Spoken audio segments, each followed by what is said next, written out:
پاس ہوا اس میں ہم لوگوں کو کہیں نہ کہیں یہ امید تھی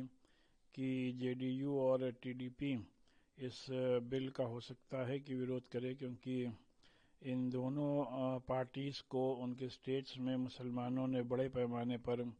سپورٹ کیا ہے، لیکن افسوس کی بات یہ ہے کہ ان لوگوں نے بھی اس بل کو اپوز نہیں کیا، جس سے مسلمانوں میں بڑے پیمانے پر مایوسی پیدا ہوئی ہے۔ اور ہم یہ سمجھتے ہیں کہ جتنے اسٹرانگلی اور پارٹیز کو اپنی بات رکھنی چاہیے تھی وتھ فیکٹس اینڈ فگرز، تو اور بھی زیادہ بہتر رہتا۔ بہرحال اپوزیشن نے اس کو اپوز کیا، لیکن اس کے باوجود بھی یہ بل لوک سبھا سے پاس ہوا۔ آج راجیہ سبھا میں آئے گا، دیکھنا ہے کہ راجیہ سبھا میں سب پارٹیز کا کیا اسٹینڈ رہے گا، اور اگر خدا نخواستہ راجیہ سبھا سے بھی پاس ہو جاتا ہے تو ظاہر سی بات ہے ہم لوگوں کے پاس کئی آپشن ہیں کہ with in the constitutional limit ہم لوگ کا پروٹیسٹ بھی جاری رہے گا، اور اسی کے ساتھ ساتھ جو کورٹ کا عدالتوں کا راستہ کھلا ہوا ہے، تو ظاہر سی بات ہے اس بل کو عدالت میں بھی چیلنج کیا جائے گا، اور ہم لوگ مچ مور کانفیڈنٹ ہیں کہ اس بل میں جو کانسٹیٹیوشنل لوپ ہولس ہیں اس کی بنیاد پر ہم لوگوں کو عدالت سے ضرور راحت اور انصاف ملے گا۔ سر کل ایک لمبی چرچا ہوئی، دیر رات تک یہ بل پر چرچا، تمام سانسدوں نے اپنی بات رکھی۔ وپکش سے کیا آپ کی اپیکشا تھی؟ آپ نے ستا پکش کی بات کی، ساتھ میں وپکش سے کیا اپیکشا تھی اور کتنی مضبوطی سے آپ کی باتوں کو رکھ پائے؟ وپکش سے بھی یہی اپیکشا تھی کہ اپنی باتوں کو یہ لوگ صدن میں پوری طاقت اور قوت کے ساتھ رکھیں گے۔ کئی ممبرز نے اپنی بات بہت اچھی طریقے سے رکھی، لیکن ہم یہ سمجھتے ہیں کہ اور بھی ممبرز کو اور بھی جو اس بل کے لوپ ہولس ہیں، اس بل میں جو خامیاں ہیں جس سے کہ وقف پراپرٹیز کو ہم لوگوں کے نزدیک فائدہ نہیں بلکہ نقصان ہونے والا ہے،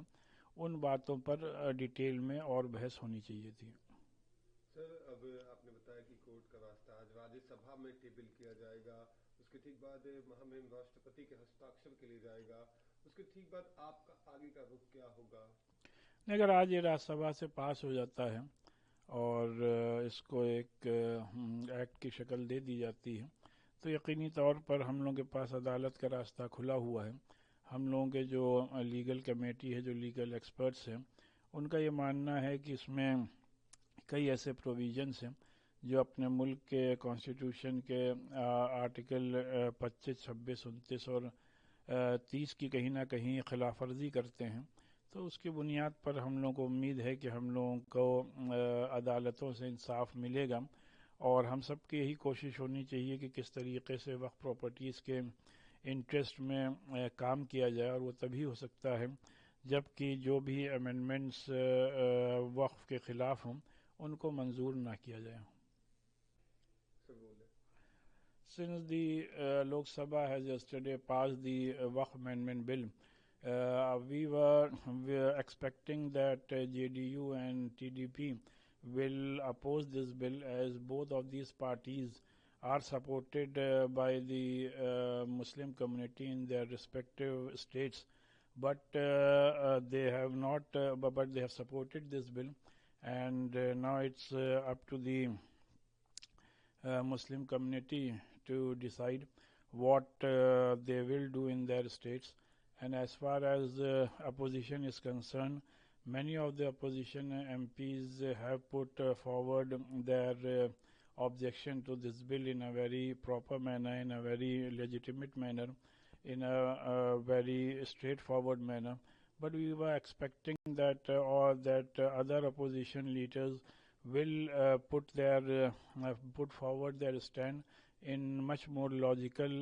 manner. Now let's see what happened today in Rajya Sabha, and if this bill is passed in the Rajya Sabha also, we have the legal option to appeal against this in the Supreme Court. And since our legal committee and legal experts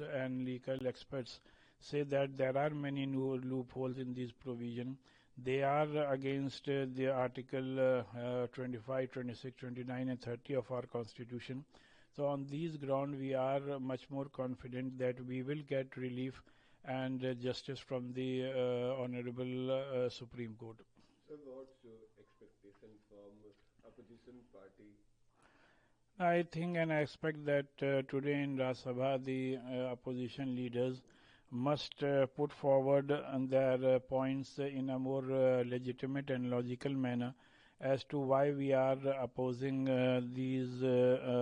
amendments and what are the grounds, legal grounds and practical grounds on which we are opposing these amendments.